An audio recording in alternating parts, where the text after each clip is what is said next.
All right, good evening, everyone. We're WaveRoder. We allow surfers to track, to share, and compare their surfing experience with other surfers and their friends and family. So what's the problem we're trying to solve? Well, most land-based sports, whether it be snowboarding, cycling, or running, all have mobile apps that allow their athletes to track their activities and share them with their friends and other athletes. Surfers, however, can't bring their phones into the ocean with them, so they haven't been able to take advantage of this new technology to track their activities. So what's our solution? Well, we've created a product that allows surfers to track their activity in the water, to share it with their friends, and to compete with other surfers based on those analytics, as well as to improve their own performance by competing against themselves. So what we worked on this week was both hardware and software. In terms of hardware, we came up with hardware designs that would try to be more hydrodynamic and not intrusive to the surfing experience. We also have a functioning Arduino prototype that tracks GPS and SD storage data. In terms of software, we have mock-ups of the iPhone app.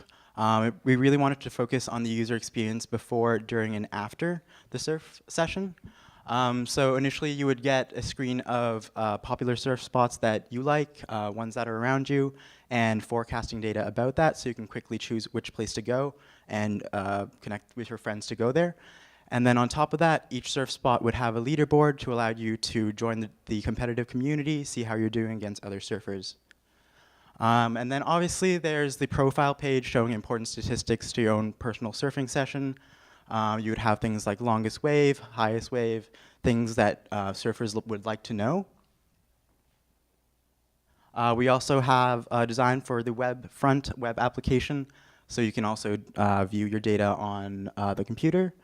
We also have a functioning tracker and GIS solution on the web app. It's actually functional. We're able to animate our GPS data. Unfortunately, we weren't able to go out to a surf session, but we tried our sample data, and it did work. So let's talk about the market opportunity. There's currently about 1.7 million core surfers in North America. These are people who really love surfing and are willing to spend money on it. On average, about $450 a year on surf hardware. So that's surfboards, fins, etc., for a total market size of about $750 million. That's just surfing. There's also plenty of opportunity to take this technology to other water sports, into surf education, stand-up paddleboarding, kiteboarding, etc. All places you can't bring your mobile phone. So moving on, we did some customer validation. Actually, we're going to talk about our revenue model. Three ways we can make money. We've got our hardware sales itself. We've got app subscriptions. We can provide access to more detailed analytics in the app and charge a premium for it, much like most of the land-based apps, as well as in-app advertising with brand partners who want to associate with the surfing lifestyle. Customer validation, 75% of surfers we talked to were very interested in actually tracking their activity. This is something they want and can't currently do. And 60% of them were willing to pay a substantial amount of money for the hardware, at least $75 or even more in a lot of cases. So we're also very excited to get strategic partnership with an awesome company called Earthcast. They're a Canadian tech company that focuses in advanced high-resolution space imagery. They're actually launching a rocket tomorrow in Russia to the International Space Station to install 2 of their high-resolution cameras, and that would give us near live views of surf spots on Earth, as well as video data and an archive of each surf spot. So that would really benefit surfers in building their surfing story. For surfers, it's really important to kind of find the perfect surf, and that would be kind of awesome to get. So we have access to the private beta API, hopefully sometime next week. Cool. So with that, we're really excited about the growth opportunity here. Like we said, these land-based analytic devices for a whole variety of sports have experienced a lot of growth in the last few years. It hasn't happened with water sports. We're excited to make it happen. So with that, we'll take some questions.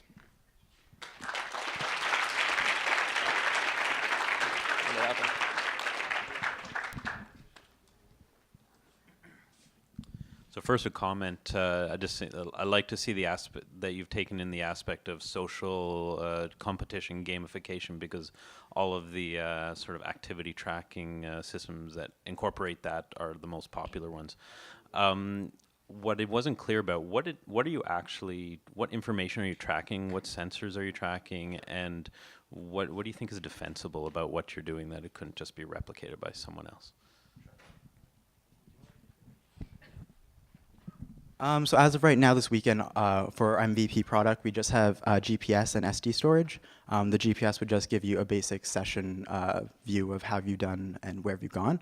We are looking into possibly accelerometer and barometer data for more accurate trick data and as well as height data of the surf. As well for in terms of defensibility of our business, the surfing industry is kind of, for lack of a better word, exclusive. It's very, how you say, like, if you're in that lifestyle, you tend to stick with certain brands and certain things. So there are competition out there, but they market to a very wide market audience. And for the surfing kind of individual, it might not be the best. So we are focusing on the surf community, essentially. Exactly. Yeah, and at this point, there is no technology currently available on the market, so we do have a chance to get there at least close to first, and get people using the product once your group of friends is using a particular product. It's not really likely that you're going to switch products because all your friends are using the same product that allows you to share information together. I also like that you were sort of thinking about the UX around the entire life cycle. So the forecast I thought was really nice, and the community aspect too. So just like two clarifications. When you said 75% and 60%, how many people is that actually out of? That's my first clarification. And the second one is, how much is this hardware and app going to sell for? So we had a chance to interview about 30 surfers. Unfortunately, we're in Toronto. There's not a lot locally available. Luckily, I have some friends out in Tofino and around the world, actually, New Zealand and the UK as well. All surfers who expressed interest in what we were talking about. We were actually able to chat with the Kiwi guys just in regards to hardware costs. They indicated that we could produce hardware similar to what we've proposed here for about $70 based on 1,000 units. So given the research and the feedback we got, we figure we could still get away with selling that for about $150. Obviously, at scale, there's a lot more profit to be made there. So, I guess more of a comment here as well. When you started to talk about what you're doing, I was expecting to hear more about feedback on the water itself, because you're putting this on the surfboard. So I have no idea what you can do in that regard, but that'd be an interesting area to explore. Quality of water, speed of water. I don't know. Again, I'm not a surfer, nor am I a sensor guy. But so looking at that, and conversely, if you weren't doing that, one of the other things you can get into the water is like GoPro cameras, and that is something you see in the surfing community. So it might be interesting to look at some kind of partnership to add some hardware to what they're doing, because all the rest of what you've got around creating this kind of full experience is great. yeah, I would agree wholeheartedly. There's a lot of brands like GoPro, Red Bull, etc., who I think would make absolute sense to go talk to as soon as possible in terms of integrating this into what they're already doing. So, cool.